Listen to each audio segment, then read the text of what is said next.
What's up, you guys? I'm doing this one day early. It's Friday, not Saturday, and I'm not driving, so that's an improvement at least.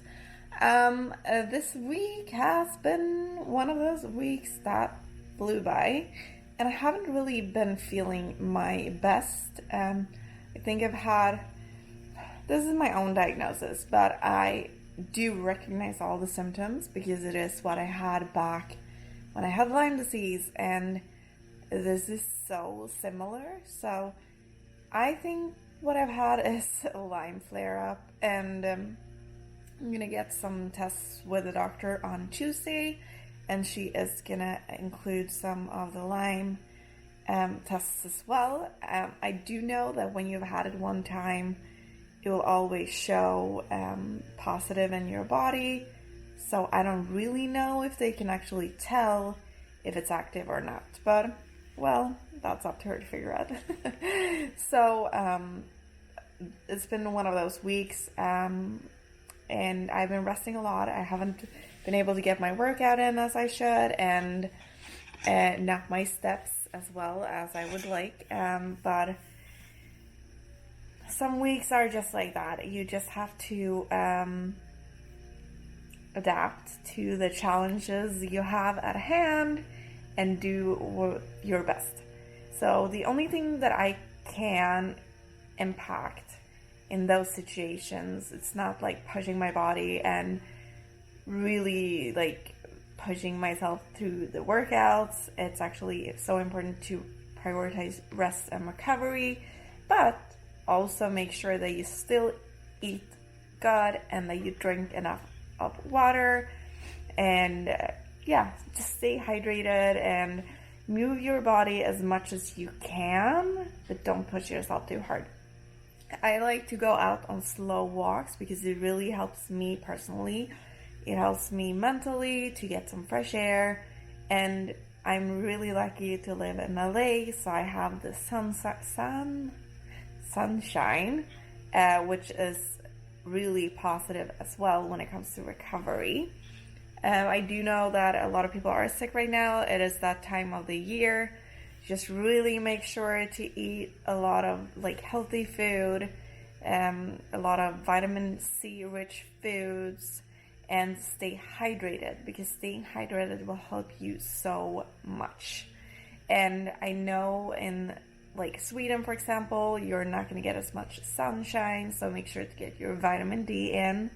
And maybe right now with all the, like with the flu season going around and all the flus going around, make sure to stack up on, like, you might need to add in a little bit of vitamin C as well. So those are the things that I would highly recommend you guys to do. For next week, it was something that I really want to talk about. And right now, I'm like, what was that? Okay, this is what it was. It was food. Food, when it comes to the food, I get a lot of requests in terms of recipes. And in my fitness platform, there are a lot of good recipes, and they're really good to like give you a guideline to what you can stick to. But I know it's not always going to be super easy to follow a specific recipe. You might want to eat with your family, or you might want to go out and have a meal. Something that is really important, and that is more important than like getting recipes, is to learn portion control. Portion control is going to be key. Because if you know how big a normal portion for you, or what it looks like on the plate, it is definitely going to help you so much. That way you don't have to like weigh and measure everything, because that might not be sustainable depending on what you do. And I mean, trust me, sometimes I get so tired of it as well. It's not fun to always like measure food and be the boring person. But if you learn what a portion should look like for you personally, for you specifically, then that's really going to help you. So that's something I work with my clients, and I teach them because it's so beneficial. It all depends on like how much food you need, but it also depends on how many meals you prefer to eat. So that's something that I tell everyone. Learn what your like portion size looks like, because then you can like kind of like eyeball it and you can wing it a little bit more, so you don't have to like stress about measuring and having access to scale or just eating your prep meals. And also when it comes to meals, guys, make sure that you enjoy the meals. Like, I don't personally, my meals might look pretty much the same, but it's also because I like those meals. It's not because I have to eat that because my coach tells me to eat that, because he actually just gives me macros and then I decide what I want to eat.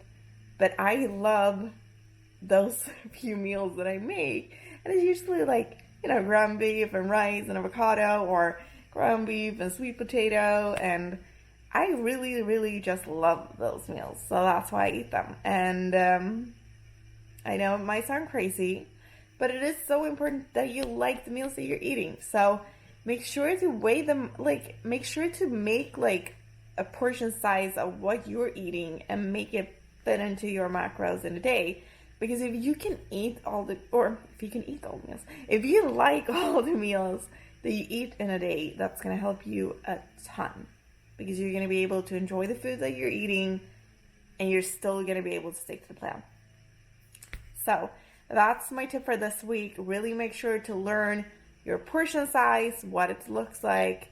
Make sure to know calorie dense foods, for example, like nuts and stuff. People say, oh, I took a few, like a handful of nuts, and I'm like, oh God, do you know how many calories it is in that?